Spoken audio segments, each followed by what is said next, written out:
C'est dans un contexte difficile quand même. La journée mondiale a été initiée par l'UNESCO et le BIT, non seulement en hommage à la date du 5 octobre 1966, qui a vu la signature de la recommandation relative aux conditions de vie et de travail du personnel enseignant, et au fait qu'en 1994, le 5 octobre a été décrété comme journée dédiée au monde enseignant. Donc au niveau du Mali, nous avons décidé de le célébrer comme chaque année. D'ailleurs, depuis 2018, c'est l'ensemble des syndicats de l'éducation du Mali qui se donnent la main pour célébrer cette fête. Et cette année, nous l'avons souhaité placer sous le thème plus général et d'actualité, c'est-à-dire la culture, les valeurs culturelles, la valorisation du rôle de l'enseignant dans la construction du citoyen, du nouveau citoyen, en lien avec les valeurs culturelles. Eu égard au fait que l'année a été décrétée comme l'année de la culture, mais aussi le fait que les valeurs culturelles et les savoirs endogènes ont été quand même désignés comme les premiers piliers dans les recommandations des États-Unis de l'éducation pour la refondation du système éducatif malien. Maintenant, en revenant à votre question, c'est dans un contexte difficile. Comme vous le savez, suite au processus d'enrôlement, ça a engendré d'énormes difficultés jusqu'à la suspension des salaires des agents qui ont fait l'ensemble du processus, qui disposent de leur récépissé, qui malheureusement se sont vus privés de salaire à partir du mois de septembre. Et cela a fortement impacté négativement la rentrée scolaire qui était prévue pour le 1er octobre.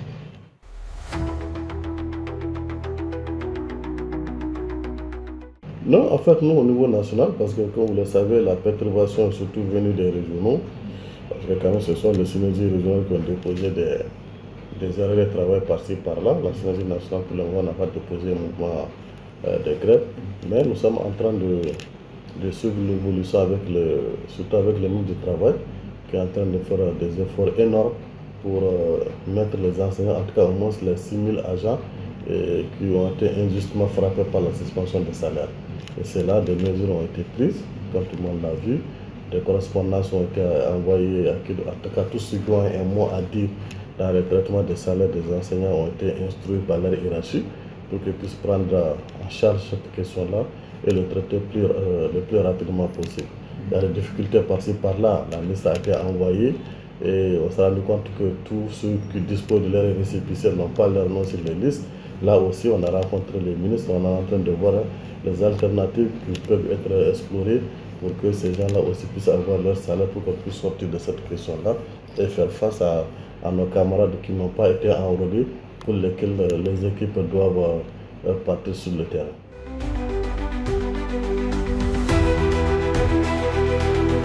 Vous savez, l'enseignement, c'est l'un des métiers qui n'est pas statique. L'enseignant est obligé de s'adapter. Le monde numérique, celui qui veut demeurer enseignant n'a pas d'autre choix que de s'adapter à ça. Je pense que, et à la fois l'enseignant et les programmes d'enseignement qui sont élaborés ailleurs, par les autorités, par le gouvernement, doivent s'adapter au fur et à mesure de l'évolution de la technologie, au fur et à mesure de l'évolution du numérique. Je pense qu'aujourd'hui, les réflexions portent surtout quel est le mécanisme que le DITA va mettre en place pour former les enseignants à être de façon spontanée, à s'adapter aux nouvelles technologies qui sont mises en place à travers le monde. Parce que le Mali ne peut pas rester en marge.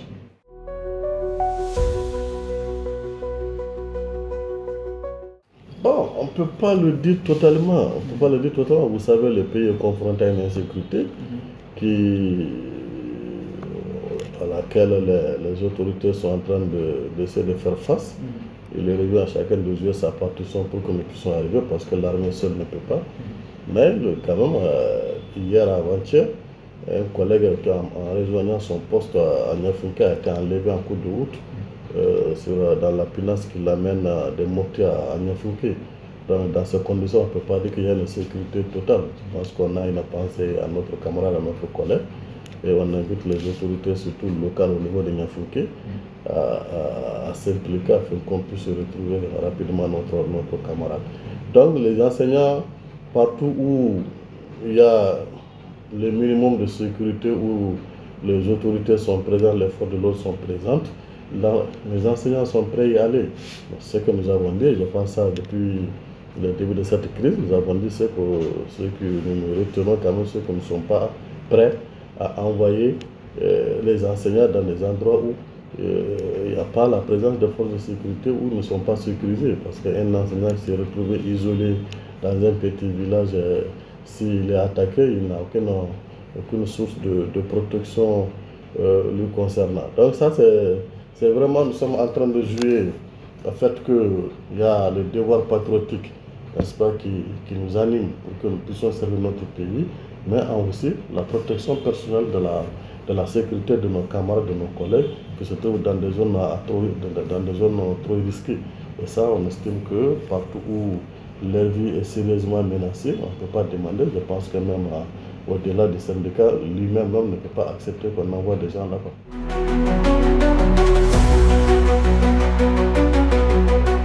On n'est jamais suffisamment aisé pour dire qu'on vit à l'aise, n'est-ce pas? Donc on sait que quand même il y a eu ne soyons pas ingrats envers Dieu, car il y a eu des améliorations dans les conditions de vie, mais nous estimons qu'on peut mieux faire. On peut mieux faire pour que l'enseignement soit un métier envié.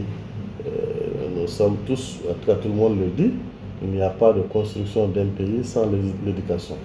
Et nous estimons que, je pense que ce n'est pas nous, tout le monde sait, il n'y a pas d'éducation aussi sans enseignants. Donc nous devons faire en sorte que ceux-là qui sont appelés à porter cette fleur-là, cette éducation-là à nos enfants, puissent être mis dans des conditions leur permettant effectivement de se consacrer entièrement à nos enfants. C'est-à-dire qu'un enseignant qui vient en classe avec des soucis de famille, vous conviendrez avec moi, il ne sera pas un bon enseignant. Maintenant, si vous le mettez dans les conditions où il sait que sa famille n'est pas dans les besoins, je pense qu'il aura tout le temps de se consacrer entièrement aux enfants qu'il est appelé à encadrer. Ça, c'est vraiment sur le côté pépinière, etc. Et cela, nous estimons que ça passe par le respect des engagements, surtout l'octroi de la prime spéciale à qui tous les enseignants pensent aujourd'hui. Je pense qu'il serait mieux à l'État d'anticiper. Vraiment, gouverner, c'est anticiper sur ces questions-là, prendre des mesures pour que nous puissions à la fois travailler normalement dans les classes, mais que les enseignants aussi bénéficient de leur dû, que ça ne soit pas lié à des mouvements de grève, etc., qui va forcément impacter sur, non seulement sur la qualité des enseignements, mais aussi ça va impacter sur le temps réel d'apprentissage. Ça, c'est vraiment des éléments. Maintenant, l'autre élément qui est peut-être moins important, c'est la considération, le respect dû à l'enseignant. Vous n'étiez pas là, mais hier tout le monde l'a vu, à l'occasion de la célébration de la Journée mondiale de l'enseignant. Aucun ministre n'a fait le déplacement. Même le ministre de l'Éducation n'a pas voulu être présent aux côtés des enseignants pour célébrer la journée qui leur est dédiée. Pire, même dans le département, on n'a pas pu trouver un représentant pour venir représenter les ministres. Ça, c'est vraiment des éléments qui prouvent... je ne pense pas que ce sont des éléments qui encouragent quelqu'un dans ce métier d'enseignant. On ne peut pas être responsable d'un département qui est en charge de l'éducation, donc en charge des enseignants, et ne pas être intéressé par ce qui se passe dans ce corps-là. Voilà, si vous le faites, moi je trouve que c'est un manque de considération.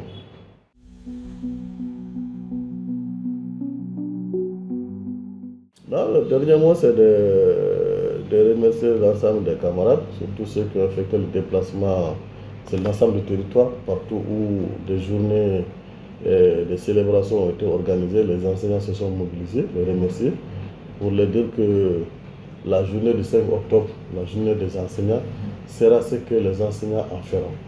C'est à nous d'abord de porter notre journée, ensuite les autres nous trouveront là-dedans et nous allons nous accompagner. Si les autres trouvent que nous, on n'est pas intéressés par notre journée, il n'y a pas de raison que quelqu'un vienne se casser la tête dans une journée où les titulaires ne sont pas concernés. Donc vraiment ça, c'est l'appel que je lance à l'ensemble des enseignants et leur dire que nous partageons entièrement le souci de nos camarades qui ont été injustement victimes de la suspension des salaires et leur dire que nous sommes en train de travailler inlassablement jour et nuit pour que nous puissions véritablement trouver une solution à cette question-là afin de ramener la calmie et reprendre le cours normalement avant qu'on se prépare à des combats plus grands. Voilà.